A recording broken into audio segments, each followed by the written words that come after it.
Well, hey, and thanks for tuning in to another episode of the Full Frontal Living podcast. I'm so happy and grateful to be here. This episode is going to be a little bit different than episodes I've done in the past. I'm going to be sharing about a massive personal decision that I made quite recently. And in fact, I'm just 2 weeks post now, and that is having my breast implants removed after I don't know, 18, 19 years they were in there. So why is this relevant to you? So much of this decision actually really plays into my work. You've often heard me talk about having a lot of reverence for our bodies and making sure that you are making your health a priority. And it had never occurred to me that some of the problems some of the symptoms that I have been experiencing over the past couple of years may be tied to my implants. So that's why I'm sharing this, because you may also have implants and there's no judgment. You know, what you do with your body is your choice. It's your sovereign territory. You get to choose what's best for you. Whether you have them in, you've never gotten them in, maybe you want to take them out, maybe you're just getting ready to put a set in. Whatever works for you, you do you. But this platform is where I come and share things that I have learned in order to support your learning and things that may not be in your awareness. So I'll kind of start at the beginning. And if you want to hear most of my journey, it's all I shared everything over on Instagram. You are more than welcome to take a look. I saved it all in a story highlight so you can watch from beginning to end. Of course, I didn't take you into the surgery room with me. But I share really honestly and boldly about the whole procedure, from the markups to, kind of what it looked like afterwards. And I'll talk a little bit about that today, and why this makes me even more passionate about sharing my message around how you treat your body really matters. Because as I'm sitting in front of you, so if you're watching this on YouTube, you can see me on video. Otherwise, you're just listening. I am only 2 weeks post what's considered major surgery. So my implants were under the muscle. So they had to, cut into my chest cavity to remove the implants. I had a full en bloc capsulectomy, which means that they take the implant out with the scar tissue that my body had made around it in one piece. They do that for quite a few reasons. I'm not going to get into all of them. Most doctors do not do this procedure. They will go in and take out the implants and then leave the scar tissue behind with the belief that the scar tissue will get absorbed back into the body, which actually has been proven that your body doesn't reabsorb it, just as like this hard chunk that stays in there, which sounded problematic to me, which is why I wanted to get the whole thing out. And if there's any problems with the implant, the scar tissue will house that as well. So if you've had a leak, for somebody who maybe had a silicone implant and there was a leak, some of it's going to be contained inside that scar capsule. So you want that taken out. So when the doctor opens up the scar tissue around the implant, when it's out of your body, they can assess, versus like cutting it open in your body. If you had a silicone implant that had ruptured or had a leak, or even a saline one, if it had a leak, you would then be releasing those fluids into your body, in your chest cavity. So of course, that was not something I was interested in. So I did a full en bloc capsulectomy is what it's referred to. So I'm 2 weeks post-surgery and I feel freaking amazing. I was on pain meds, just Tylenol 3s with codeine. I didn't take anything else. I didn't take any other Advil. I used some arnica, which is a natural anti-inflammatory kind of healing agent, like a natural aspirin, so to speak. I was off of all my pain meds by Saturday. And as of a couple days ago, I've been in the gym walking on the treadmill, more because the weather here is so crap. I hate being cold and wet outside in the rain, so I'd rather go walk on the treadmill. And just doing some light lower body weight exercises. Like, I feel great. I've been sleeping solid. My body is healing so quickly, which I fully expected it to do because I take such good care of myself.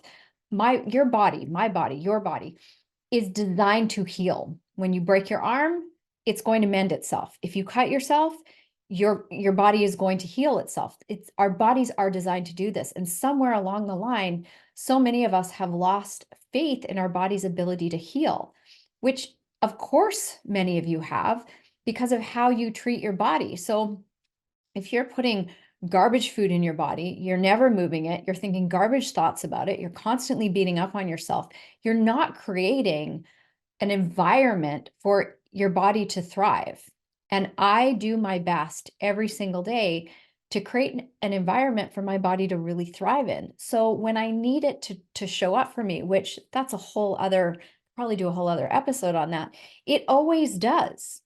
And when I think about everything that I put my body through, including having these implants put in the first place many years ago, my body has always still shown up for me. So I'm really, really pleased with how quickly I've healed.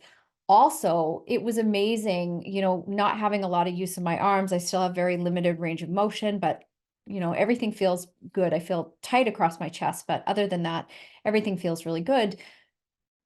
The ability to stand and sit without having to use my arms. Like, I challenge you to get down on the floor and then stand up without using your arms, to get out of bed without using your arms to prop you up.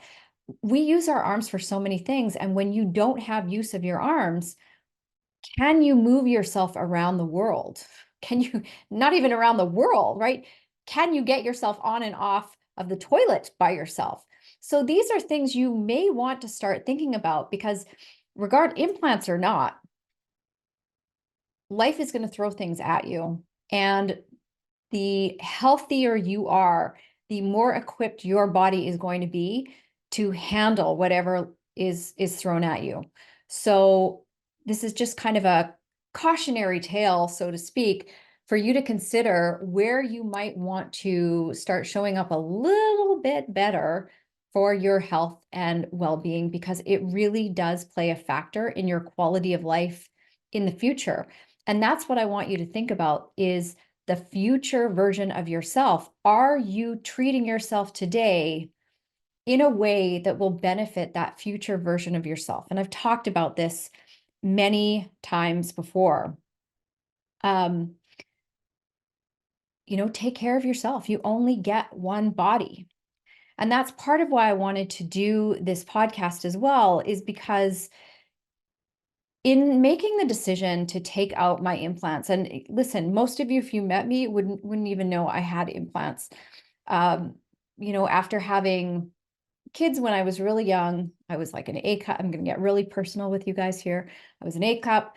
Then I had both of my kids. I went to like a double D for breastfeeding, and then they went back to an A cup, but completely deflated. So I was young at the time. I don't even know if I asked about having a lift. All I knew is that I wanted them put back to where they were before. And getting implants just seemed like the thing to do. And it seemed easy. I made the decision, and I was really, really happy with them at the time. So the decision, or how do I want to put this? It was really challenging for me when I started to look at some of the health issues I was having. I had to get past the dissonance that I was feeling when it was brought to my attention that my implants could be creating some of the problems that I was having, because I had never considered that my implants were the problem.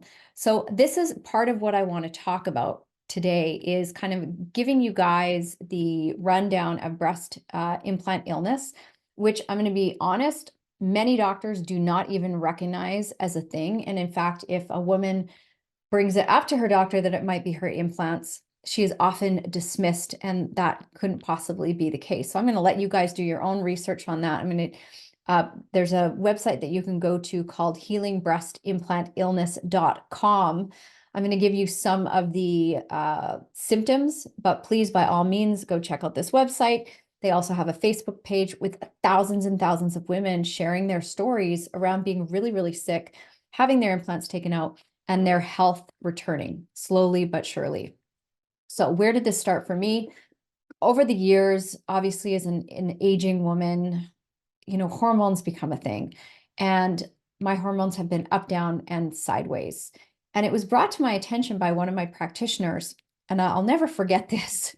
because I was like, no, that can't be, no, that can't possibly be true. But she said to me, Lisa, have you ever considered that your implants may have mold? And I was like, what are you talking about? What do you mean mold? No, they are sealed in my body. They can't be moldy.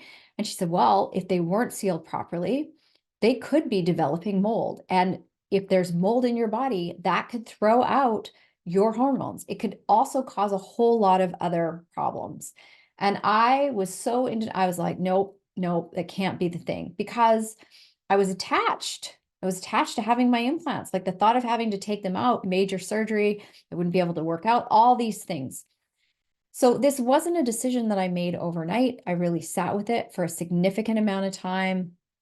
One of my other girlfriends had hers out, so I got to go through her experience with her. So I really had like a front row seat. And this girlfriend of mine was having a lot of medical issues, a lot of different weird illnesses were coming out. She couldn't be out in the sun. She was highly sensitive to the sun. And it ends up that it was being caused because her body was having a reaction to silicone. So whether they're saline or silicone, all implants are wrapped in a silicone layer to, they're wrapped in a silicone layer, like that's the casing of them.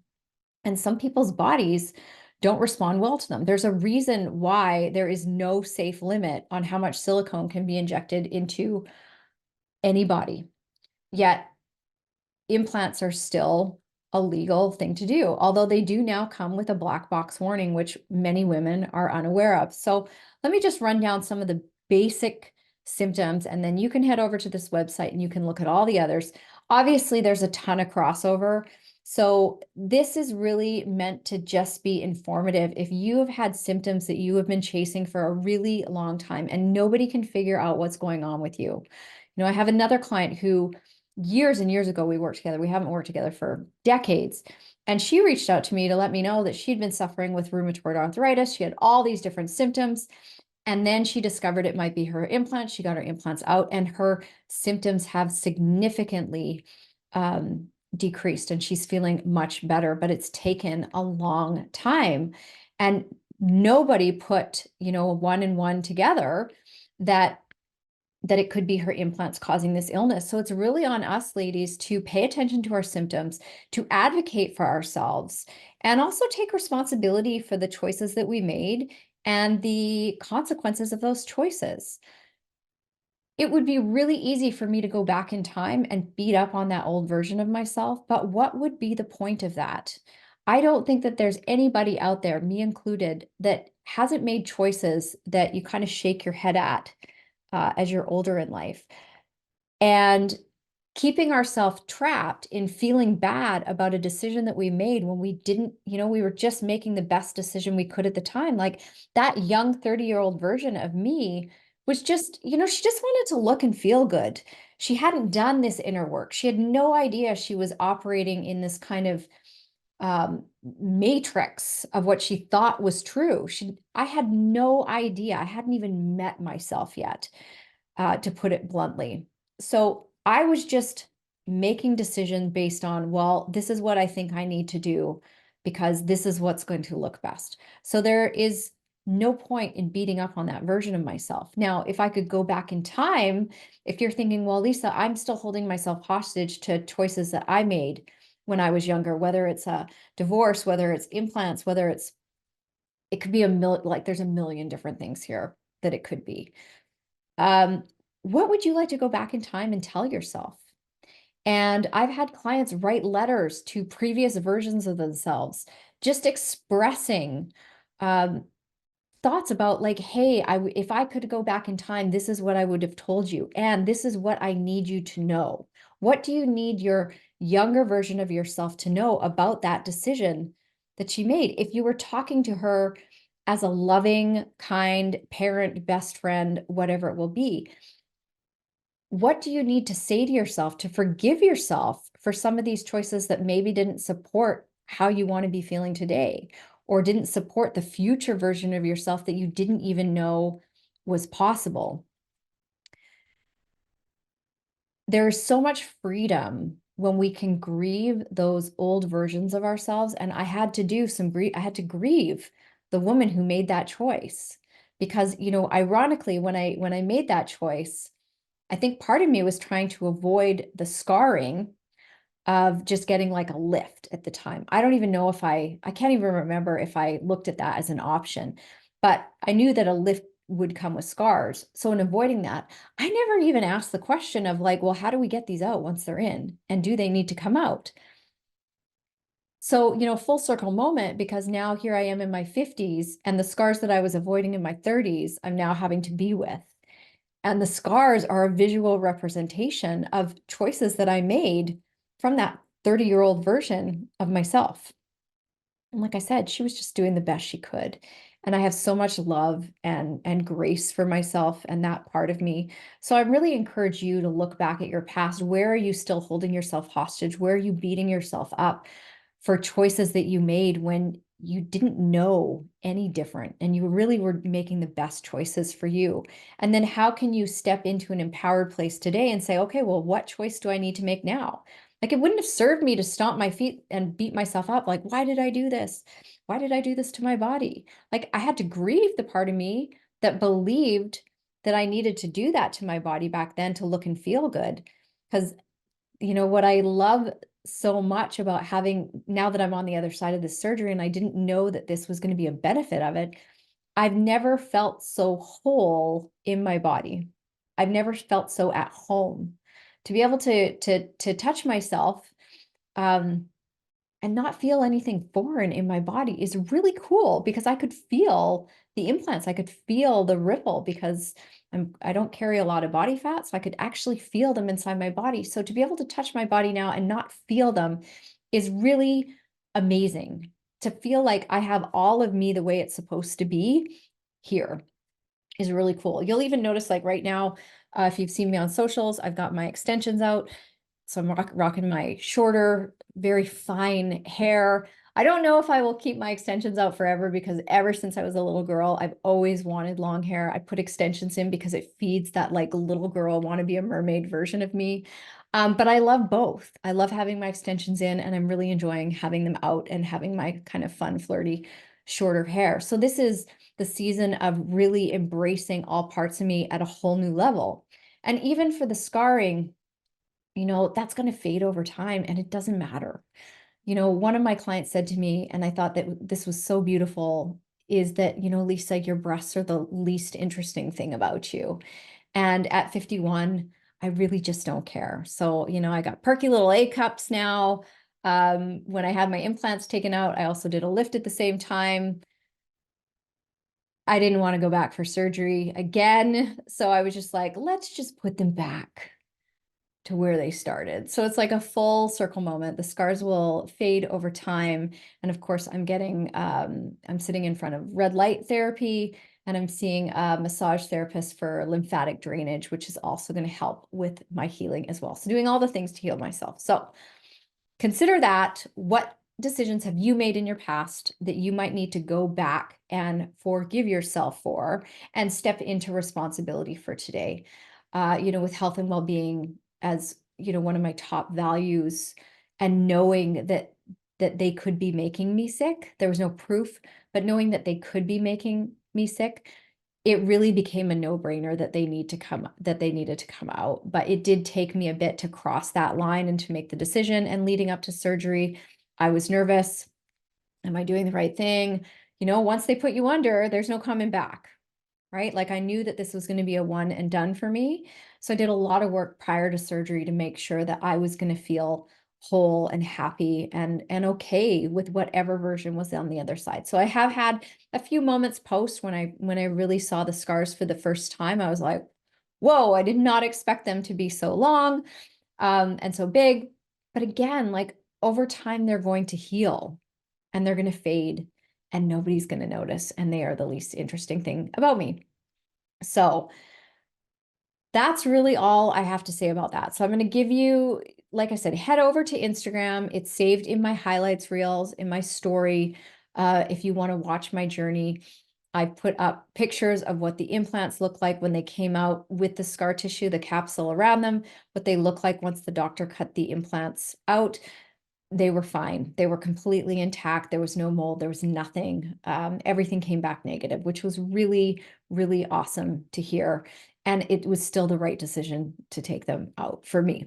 So some signs of breast implant illness that you may want to look for.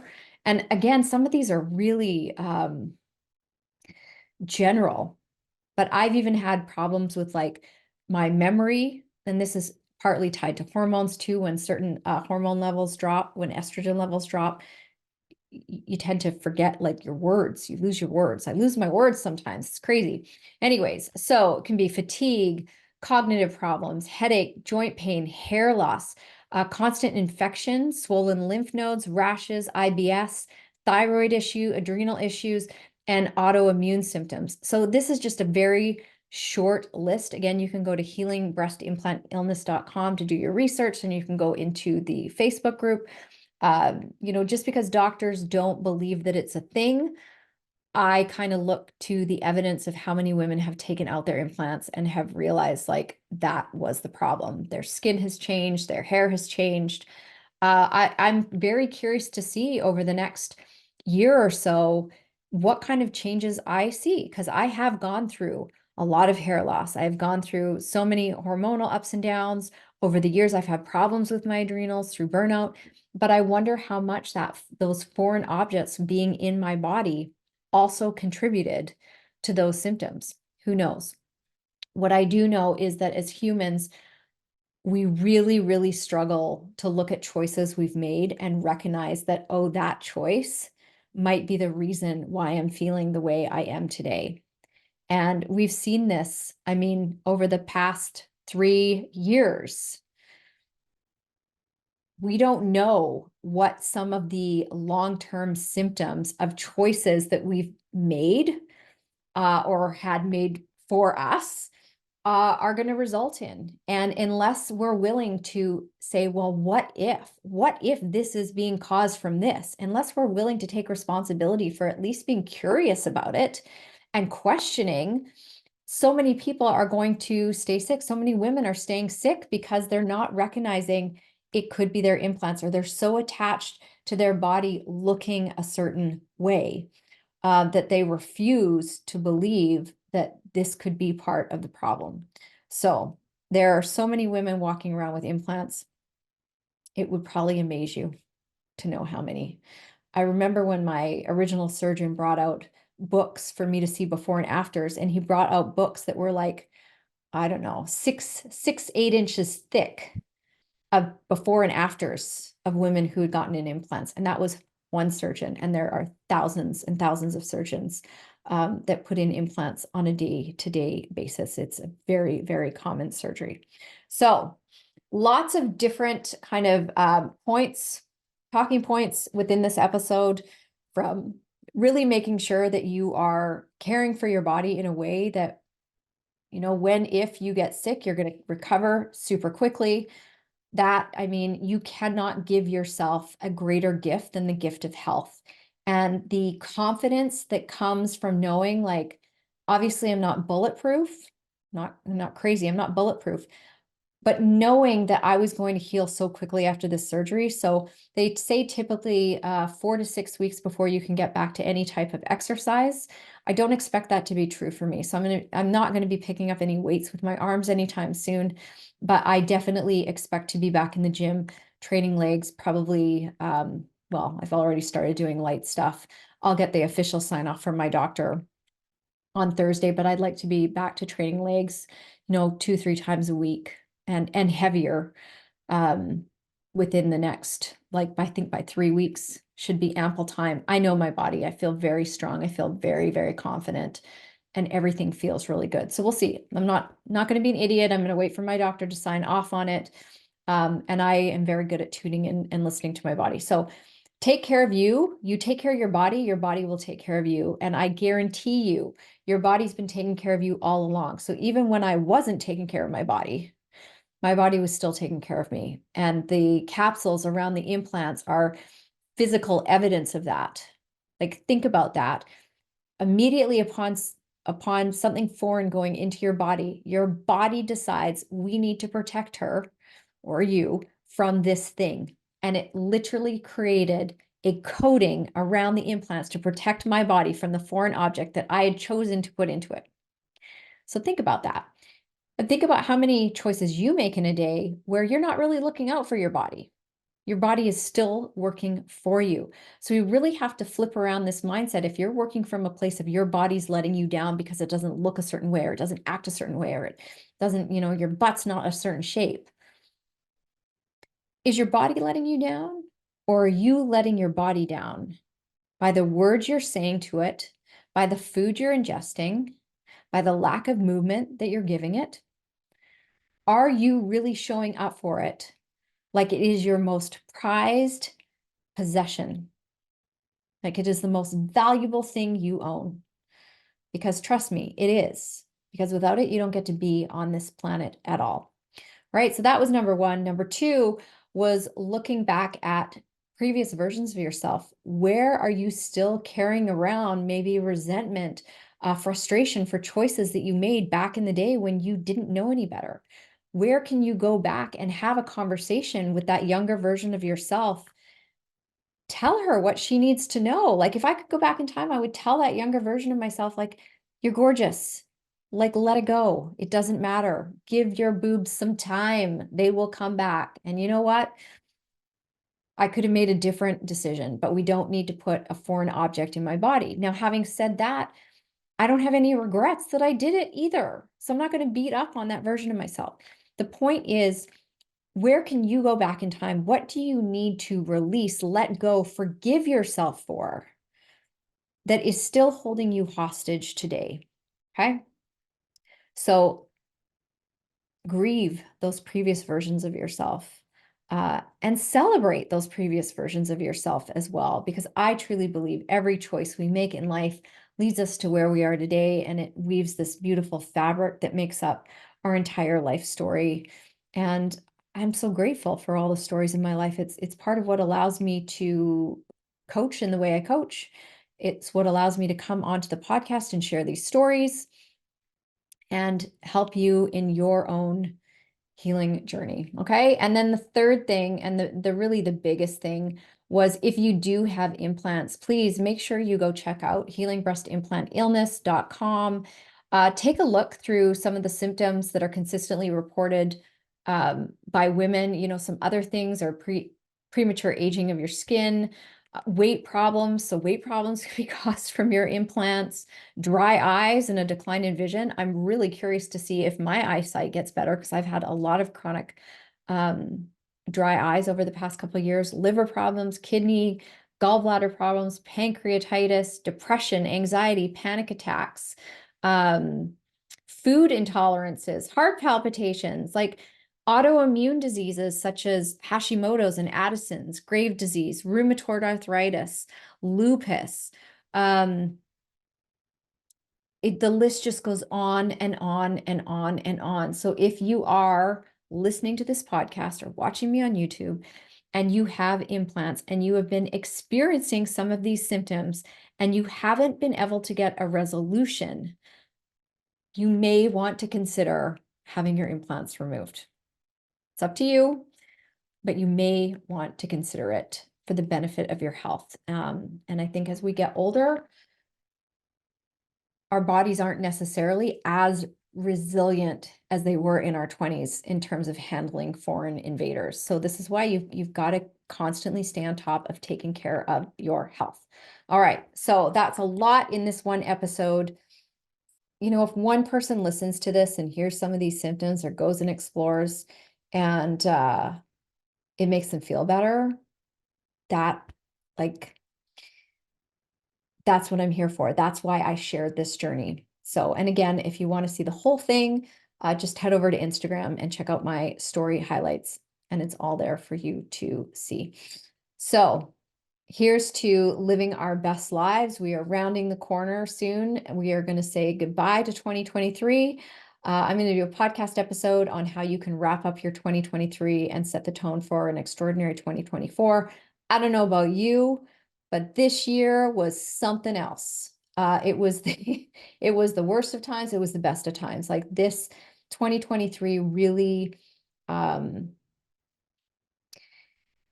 it really has been an extraordinary year in ways I can't even yet explain or describe to you. But what I do know is it has been an initiation for me personally into stepping into the next level version of myself and my work and who I'm here to serve. So I've got some really great things coming for you in 2024, some really amazing new offers in terms of how we can work together. So if you've been looking for a way to work with me, keep your eyes and ears on this space, because we're going to be announcing some amazing things soon, including a year-long group coaching container that anybody can join. We're still going to try and keep it relatively small and intimate, but it's at a price point that I've never sold anything at before, all the way up to a retreat in Whistler, BC in September. So if that's something you're interested in, make sure you are on my email list, because it will be going out to my email list before I put it any place else, once all of my clients have had their first grab at it. So it's open to my clients first, and then it'll go to my email list for the remaining spaces. And there's not that many spaces to be had. And of course, I have my one-to-one coaching containers that I am actively filling now for 2024. So if you've been thinking about ways to work with me, now is a great time to reach out. You can reach me at lisacarpenter.ca WWM, work with me. There's a little application. Go ahead and fill it out, and we will get on a call and find out what you need to have the best year possible, so that you can really claim back your energy, your vitality, your resiliency. Like, let's elevate the resilience, not by doing more, but by allowing yourself to do less and really understanding what it means to be truly resilient. And let's have a 2024 where we all just thrive and have our best years, our best year ever.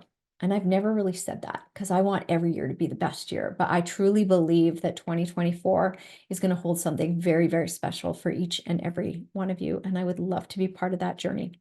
So I will put all the links as to how to contact me, how to apply to work with me, the website that I referred to, the Facebook group link. I'm going to put all of that in the show notes. And if you have any questions, of course, don't hesitate to contact me. All the contact information for my Instagram, everything is going to be in the show notes for you. So thanks for tuning into this episode, and I will catch you next week on the next one.